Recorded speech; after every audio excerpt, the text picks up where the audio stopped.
in level 3 and level 4, because this is when they need more specific content language. And that means they need to be able to speak about science, they need to be able to read about science or math and history. Not just English as a social language, but English as a content academic language. The student isn't going to do well in biology class if they don't know how to read about biology, if they don't know how to write about biology. So we need to prepare them before they leave the program in all areas, science, math, history, and literature. I'm going to touch it. I want to touch the board. Okay, so this is just what a report will look like, and this is what we receive, and we can see their listening, speaking, reading, and writing scores. And when we receive the score report, we decide what their schedule will be like for the next year and what classes they need to take. And here are the different classes. So this is, this is just for junior high school, 7th and 8th grade.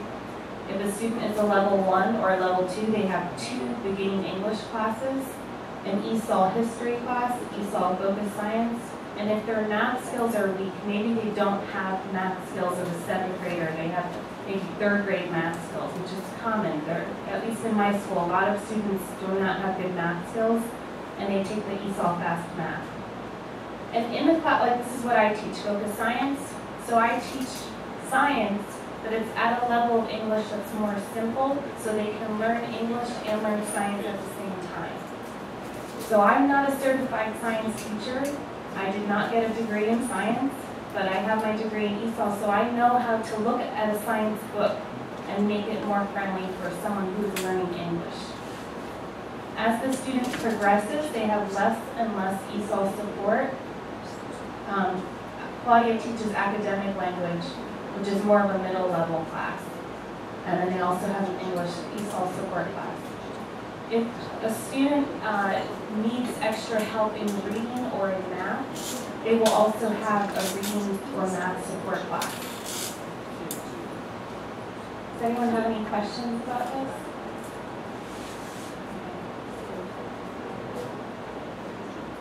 So level 1 and 2 students are low English skills. They are in small classes. So maybe it's only 5 to 12 students. My largest ESOL focus science class was of 12 students. It's just one teacher, and the class is only ESOL students. So everyone is learning English together. So that helps with developing a good classroom environment. I say, she might not say the word correctly, but that's okay, because you're going to make a mistake tomorrow, and we can't laugh at each other. Everyone is learning English together. When you're at a level 3 or 4, you're medium to higher level English. Some classes are small, and those are a class cap at 15 students, and it's only ESOL students and one ESOL teacher. Some classes are larger, they have 30 students, and they mix ESOL with general education students. And some classes like this have 1 or 2 teachers. I work with a science teacher, and I'm the ESOL teacher. We work together in a class with 30 students. And I help her. I say, this is how we can do a vocabulary activity, or maybe this is how we can do a quiz in a format that will be good for the students so they understand. And we call that a team teaching environment.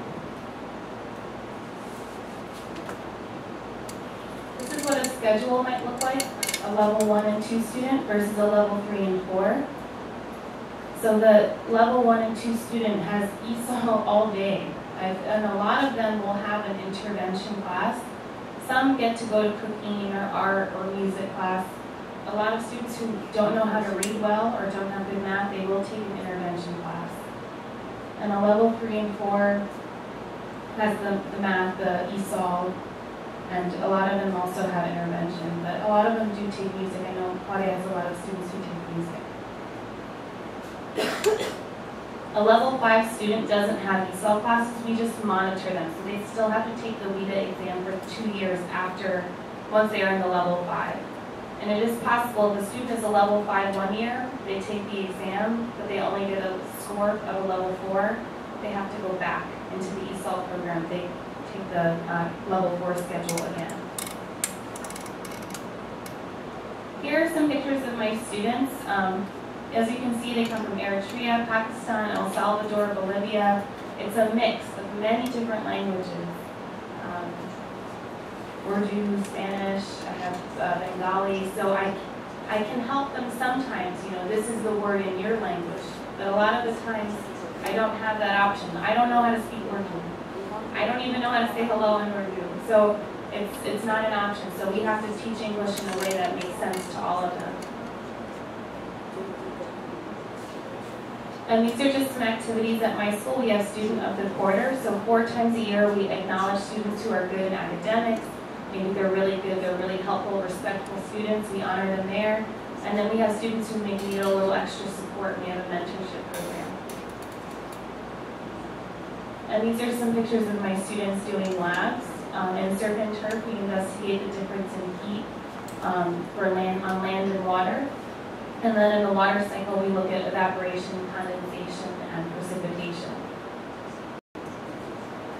And my curriculum is very hands-on, so we have an activity for every lab experiment. Okay, now here's a little bit about how we teach, and I think some of the questions about our textbooks will be answered in this part. This is a little bit about our schedule. So I teach 5 classes a day, and I have 2 periods for meetings and planning time.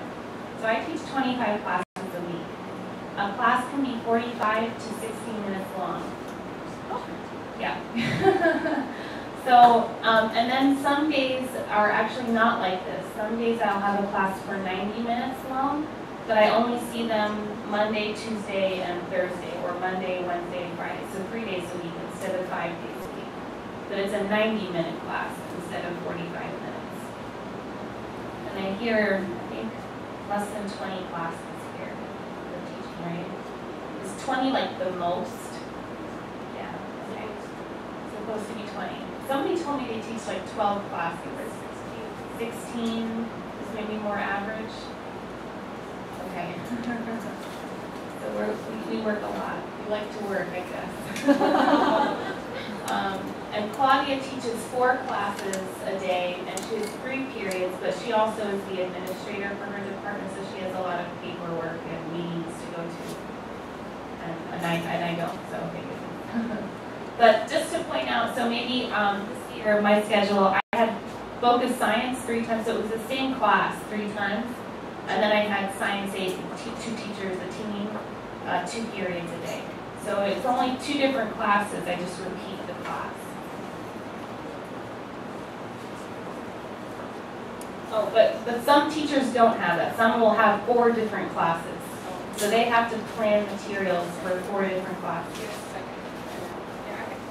So I had a core teacher on my team that had 5 different tracks. He saw civics, he saw history, English 17 taught, English 18 teaching, and then he had a beginning English class. He left. He resigned. I don't blame him. Yeah, so he had no time to. It was too much. It was unfortunate. Then we have one teacher next year that will teach all science. One will teach all math, but she'll have different math classes. But that's better than having different content areas. That's very difficult. So in a perfect world, we don't have a lot of teachers that teach what we teach, so we have to do it all. That's the thing. So when I showed up, I taught science the first year also. So you just don't know what you're going to get. You know, it's difficult because you have to plan for, oh, how am I going to teach the quiz, or how am I going to do the activity for science and then for another class. It's a lot for one teacher. So we receive a curriculum with a pacing guide, and that means I have a calendar from September to June, and I get 3 weeks to teach weather. I get 6 weeks to teach about life ecosystems.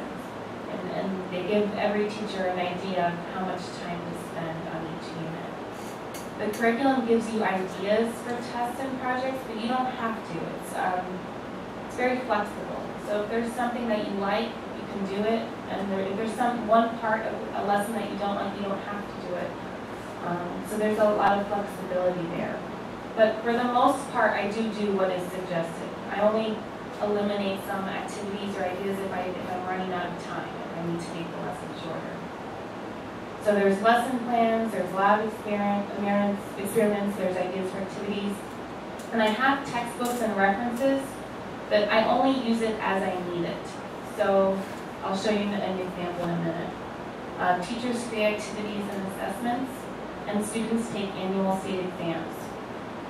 I teach 7th and 8th graders combined in one class, but my 8th graders have to take the science state exam in May. It doesn't matter if they've only been living in the country for 1 year, and if their English is so-so, it doesn't matter. They still have to take the same science test. And the exam is a combination of 6th, 7th, and 8th grade curriculums combined in 1 year for my students, because they weren't here in 6th grade, they weren't here in 7th grade. If they just got here in 8th grade, they have to learn all about astronomy, geology, biology, life science and physical science in 1 year. And all of that material is on the state exam in May. A lot of students also have to take a reading exam, a writing exam, a math exam, and a history or a civics exam. And that's not just, and our English test is once a year, but that's the state exam that they also have to take. So there's no exception for those students.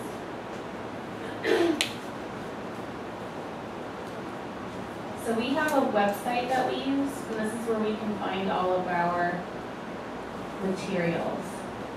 It's called Blackboard. It's two ways. So up here is where I create the website that I use with my students. They just changed the website too. They updated it over the summer, so it doesn't, this is a whole new format for me. I don't really know if everything is here. But I have announcements. I can put homework on here, assignments. Maybe I have a blog and they can talk about different things. This is also where I, as a teacher, go and look for my lesson plans. I look for my pacing guide. So we have a group called Middle School ESOL Instruction.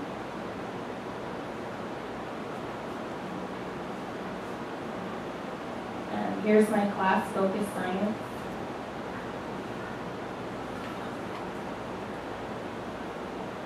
So we have links for staff development, pacing guides. Here's my first unit that lasts 3 weeks. I teach ecosystem, cells, heredity, matter, energy, forces in motion, and astronomy. So if I click on weather, this is where I can find all of the different lessons. So it's not a book necessarily that I work with every day. I work with these lessons every day. There's a student version and a teacher version. I go on the website, I print it myself, and I give it to the students every week. And here is a blog. So if, say Claudia is at Liberty Middle School, she teaches focus science, just as an example. I'm at my school, I teach the same class. Maybe I made a quiz for lab 5, you're breathing the air, or I made a vocabulary activity for that lab. I can go and share it on the blog, and Claudia can use it at her school if she wanted to. So this was my first year teaching in general. I went on the blog, I copied everything that was already there from the other teachers, and it helps. Like I had a whole folder full of options already available for me to help teach that class. So the blog is great.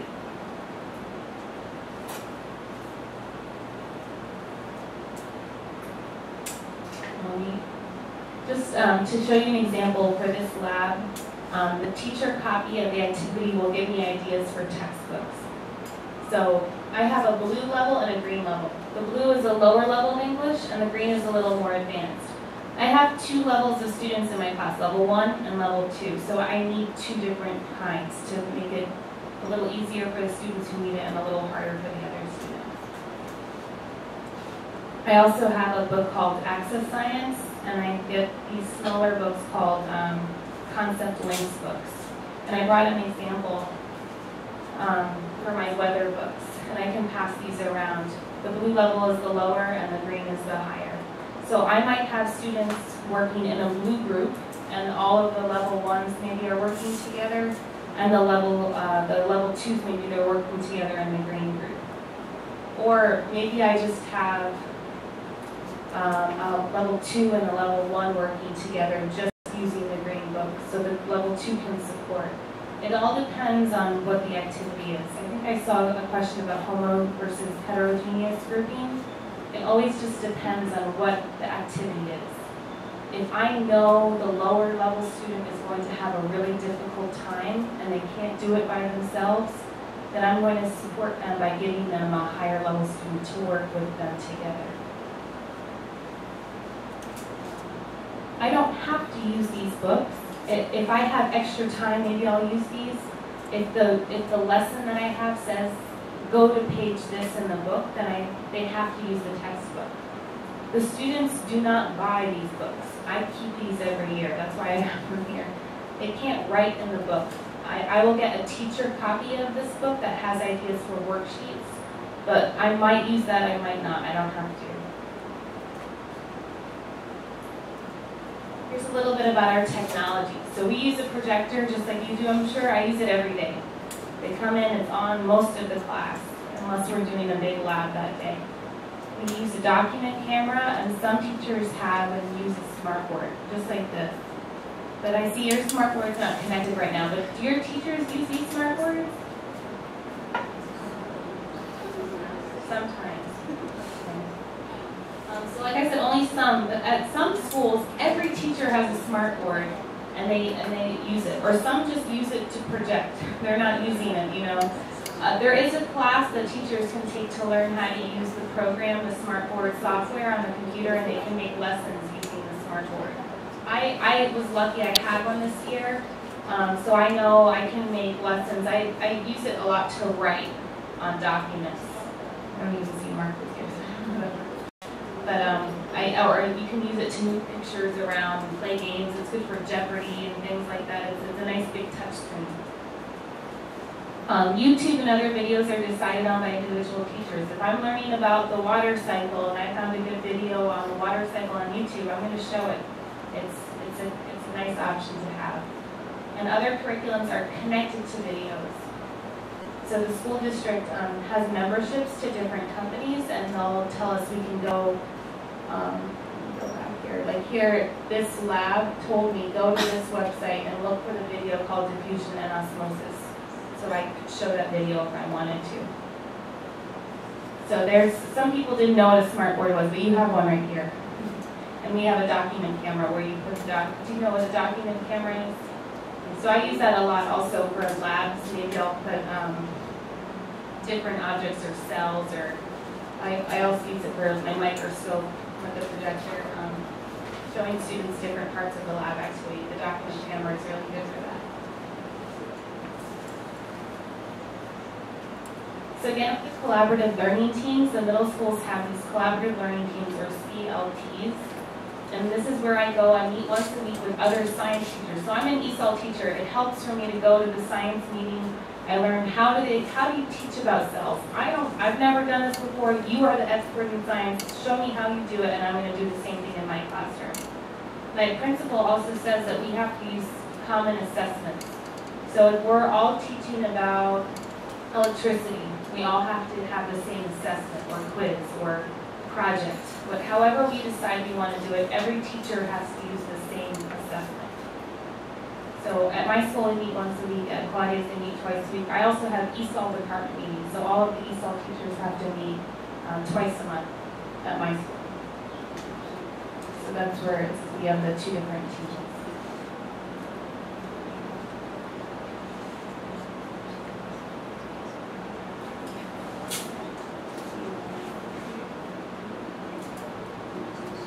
Have any questions about, I'm not, like I said, I just saw the list a little bit, but about textbooks or teaching materials or curriculums. Here's our time to share. Since like teacher is like, you have the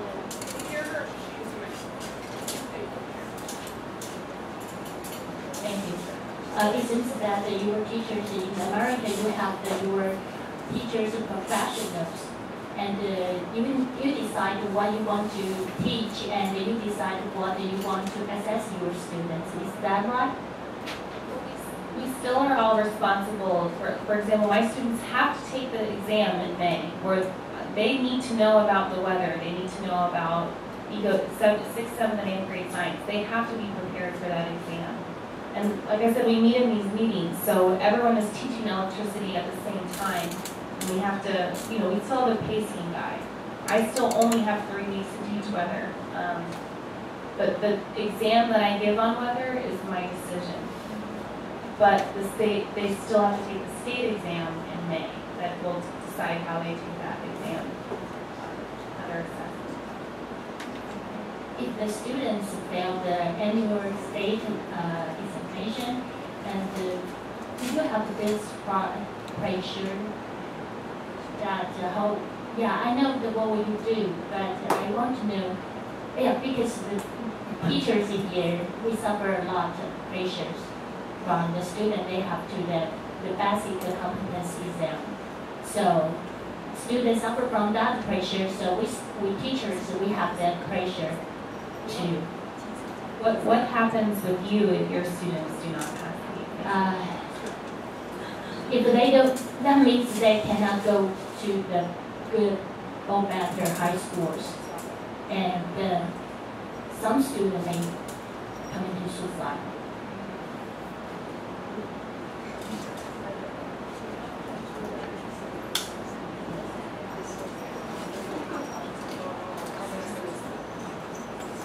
But how about the teachers? How about the teachers? Well, that's what you're asking me. I want you to tell me first. I think I've done my best to help them. So I will do everything I can do. And that's their destiny. It's not my business. That's what I think. But well, and I think it's the same, where we know that we do our best to prepare the students for the exam in English and in science for my case. I know I do what I can to teach them in a way that's engaging, in a way that's fun, in a way that will also teach them what they need to know for that exam.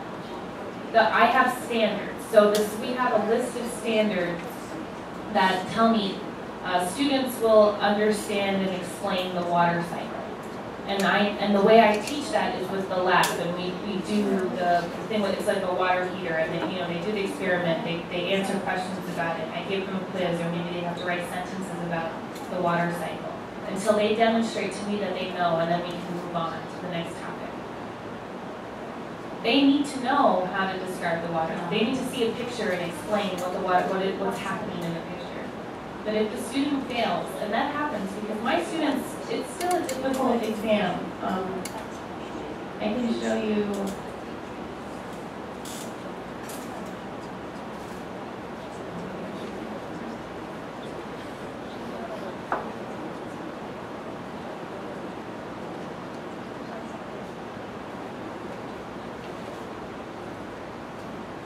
So the water cycle slide 4.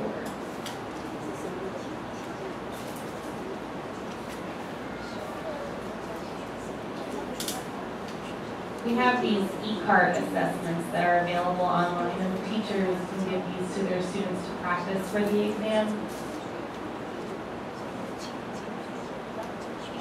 And they're multiple choice questions.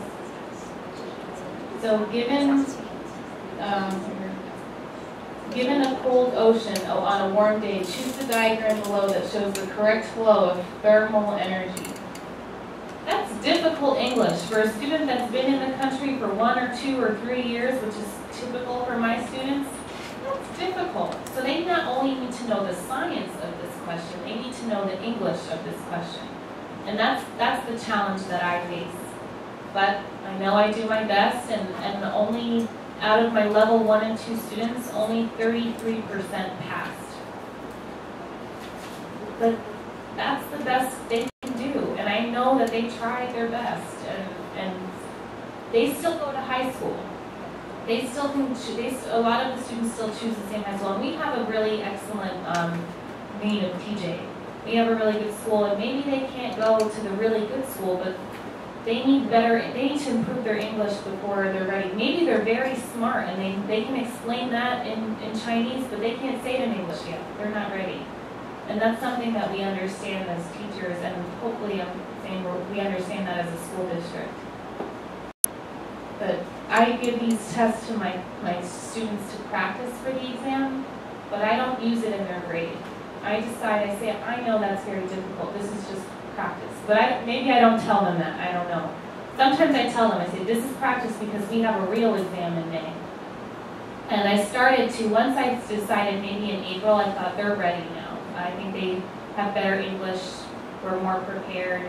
And we practice these in class together before we take an exam that's multiple choice. I want to make sure they know how to look at a question and decide, what does that question mean? Because that language is crazy. What does that mean? I don't know what that means. So we practice every day. And I saw in your books you have warm-ups. My warm-ups are also questions just like that, so we know how to practice together before they take the exam. Thank you. That was a long answer. It's quite good. Because Taiwan is an exam-oriented country. So I think our education system has been tweaked for a long time. And it's really quite good for you to have the right English teaching method and the teaching attitude. Thank you very much. Oh, this is good. She's got an example of this is our actual evaluation form of how we are appraised as teachers. When I sit down and say, was she a good teacher or not? This is what she was expected, and I am as well.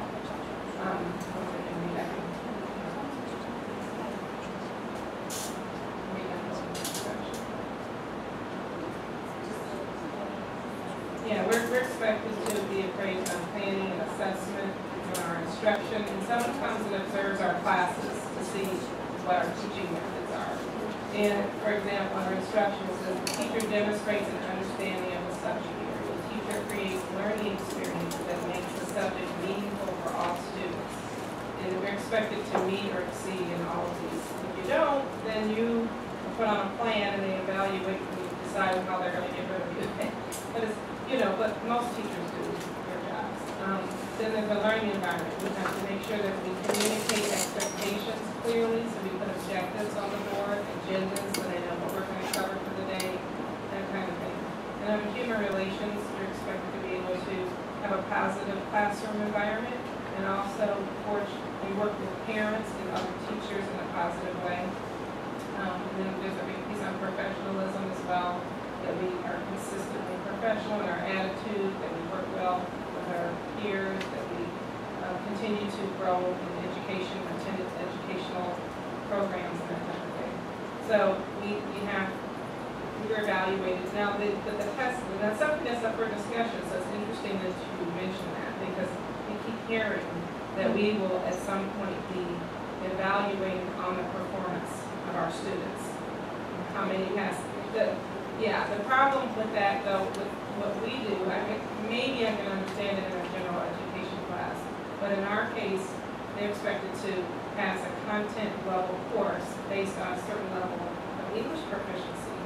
And they don't exempt the students. They require them to take the math and science exam, no matter if they've been there 1 month. I had a student that literally arrived 1 month before the exam, and he passed the science test well. It's from Korea. That's the science as well. And the teacher came skipping down the hall. She goes, hey, she was so excited. And so there is some pressure. I don't feel that I've heard our science department chair and some of the other chairs saying math. They feel a lot of pressure from the principal because the school has a goal. They want to have a 90–95% pass rate. They want so many students to be pass advanced, which means not just pass it, but pass really well. They have targets and goals, and so the principal has that goal. So she tells the teachers, and the teachers actually, I don't like it, because like you're saying, the students feel pressure. I couldn't believe how many students were running around, I passed, or I didn't pass, and they were upset if they didn't pass the exam.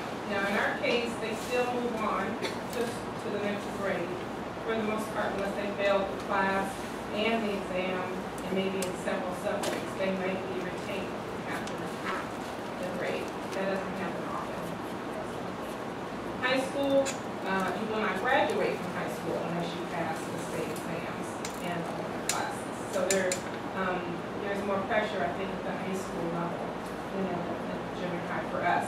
And when you were asking about admission, all students that go on to the next grade will go to the high school in their community. The way our schools are set up, is if you live in this neighborhood, you go to this middle school. If you live in that neighborhood, you go to that high school. We don't choose. The only choice we have is we have one governor's school, which our county and others actually, students apply to attend. And it is a very, very difficult school to get accepted. There's 400, I think, freshmen and ninth graders that are accepted from all over the region, from our 22 high schools and from other counties as well. So most of our students don't get into that program. But our high schools are considered very good schools, and if you don't like the school you're in, most people might, if anything, I've heard of people moving to another school district, literally.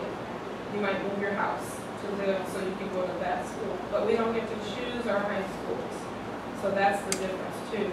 You know, there's only one school that's called Science and Technology, and Thomas Jefferson School for Science and Technology. It's a government school. So there clearly are students that want that. But each of our high schools have advanced placement programs, which are college-level courses that students in honors classes that students can take to help them with a higher grade point average to be accepted to college. So that's really where the pressure comes on. They take advanced courses. And those are even though parents and students can choose to take those, although they used to be, you had to be recommended for those classes. So, but in middle school, the pressure is kind of the teachers feel some pressure, and then they pass that on to the students like yours. Like, I haven't heard about suicides. No, I'm not saying we don't have suicide. We do. But interestingly, our suicide threat was from a student who was embarrassed that she was considered an English learner and didn't want anyone to know. She was a level 4, and she came in crying. She had to take this test, and her father called the news. It was crazy. The newspaper saying she takes her life, her blood is on your hands. That crazy kind of thing, because she didn't want anyone to think that she was not a general education student, that she was learning English like it was some terrible thing. Some students are embarrassed by that because they get teased some for not